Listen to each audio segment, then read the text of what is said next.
Factory of Lego. O yan o. Yung maliliit na Lego. Ayan o. Guys, ayan na o. O, ayan o. Little by little ang akyat niya.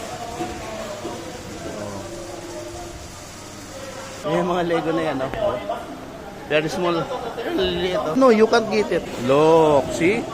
O, yung paggawa ng Lego. O. See? Piece by piece talaga kukulit. There.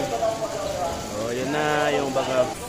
Tapos, pag nandito ka, may mga giveaways. Ayun yung giveaways nila. O, sample. O. Tapos yung mga products, yung mga finished products na. Diba? Complete product na to. Ito na. O, nakabox na siya. O.